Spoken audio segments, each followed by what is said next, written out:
பொடவூர் பகுதியை நோக்கி தாவேக தலைவருடைய வாகனம் விரைந்திருக்கிறது. கூடுதல் விவரங்களை செய்தியாளர் பிரபாகர் வழங்க கேட்கலாம். பிரபாகர், விஜய் அவர்களுடைய வாகனம் பொடவூரை நெருங்கிவிட்டதா? விவரங்கள் என்ன? பரந்தூர் விமான நிலைய திட்டத்தை எதிர்த்து ஏகனாபுரம் உள்ளிட்ட 13 கிராம மக்கள் தொடர்ந்து போராட்டம் நடத்தி வரக்கூடிய சூழல்ல இன்னும் சற்று நேரத்துல தமிழக வெற்றி கழகத்தோட தலைவர் விஜய் பொடவூர் பகுதியில் திருமண மண்டலம் சற்று நேரத்துக்கு முன்னாடி தமிழக கழகத்தோட தலைவர் வாகனம் கடந்து வரக்கூடிய சூழல்ல இன்னும் 5 to 10 நிமிடம் இந்த இடத்தை அடையும் எதிர்பார்க்கப்பட்டது. வாகனத்துல மாநாட்டுல என்ன நேர உடை அணிந்திருந்தாரோ வந்தார். தொண்டர்கள் மட்டும் இல்லாம இளைஞர்கள் மக்கள்னு அவருக்கு ஆரவாரமா கத்தி கூச்சலிட்டு பார்க்க முடிந்தது. ஒரு சில இடங்கள் அளவுக்கு அதிகமாக தொண்டர்கள் இடத்துல அந்த பிரச்சார வாகனத்தின் முன்பக்க கண்ணாடியை இறக்கிவிட்டோம். இன்னும் சில நிமிடங்கள்ல தாவேகா தலைவர் இந்த பொடவூர் பகுதியில் இருக்கக்கூடிய திருமண மண்டபத்தில் போராட்டத்தில் ஈடுபட்டிருக்கக்கூடிய மக்களை சந்திக்க இருக்கிறார். 910 நாட்களாக போராட்டத்தில் அவர்கள் ஈடுபட்டு வருகிறார்கள். ஏகனாபுரம் பகுதியில் அமர்ந்து போராட்டத்தில் ஈடுபட்டு வருகிறார்கள். 13 கிராமங்களை சேர்ந்த மக்கள் இவர்கள்.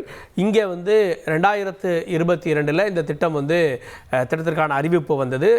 பரந்தூரில் விமான நிலையத்தை அமைப்பதற்கான, அதாவது சென்னை விமான நிலையத்தில் இடப்பற்றாக்குறை போன்றவற்றை எல்லாம் கருத்தில் கொண்டு எதிர்காலத்திற்கேற்ற வகையில் பரந்தூரில் விமான நிலையத்தை அமைப்பதற்காக மத்திய அரசு அனுமதி வழங்கியது. இந்த சூழலில் 5133 ஏக்கர் பரப்பளவில் ஒரு விமான நிலையம், பசுமை விமான நிலையம், சேட்டலைட் சிட்டி போன்ற நகரங்களை உள்ளடக்கிய விமான நிலையமாக இது உருவாக்கப்பட இருக்கிறது. இதனுடைய திட்ட மதிப்பு 29,000 கோடி அப்படின்னு மதிப்பிடப்பட்டிருக்கிறது. 2029 ஆண்டில் இந்த விமான நிலையம் பயன்பாட்டுக்கு வரும் அப்படின்ற அடிப்படையில் இதற்கான பணிகள் எல்லாம் தொடங்கி இருக்கக்கூடிய சூழல் தான். அந்த பகுதியினுடைய விவசாயிகள், பொதுமக்களுடைய போராட்டம் மறுபுறம். இதனை கருத்தில் கொண்டு 910 நாட்களாக அவர்கள் போராடி வந்தார்கள். பல அரசியல் கட்சி தலைவர்கள் இடையில சந்தித்து தங்களுடைய ஆதரவை தெரிவித்திருந்தார்கள்.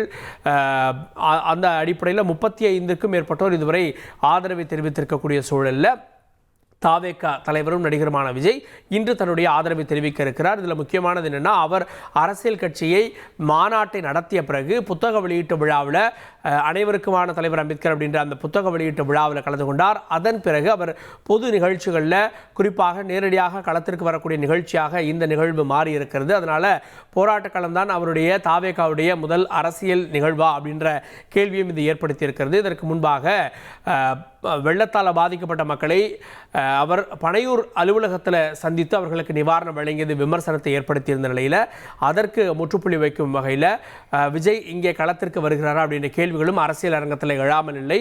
இதற்கான ஏற்பாடுகளை நேற்றே தாவேகாவினர் தொடங்கியிருந்தார்கள். அம்பேத்கர் திடலில் நாங்கள் சந்திக்க வேண்டும் அப்படின்னு கூறியிருந்தார்கள். விஜய் ஒரு செலிபிரிட்டி அப்படின்ற அடிப்படையில் ஒரு பொது இடத்துல சந்திப்பதனால ஏற்படக்கூடிய சவால்கள் எல்லாம் காவல்துறையினர் எடுத்து சொல்லி அதன் பிறகு ஒரு தனியார் திருமண மண்டபத்தில் இதற்கான ஏற்பாடுகள் செய்யப்பட்டிருந்தது.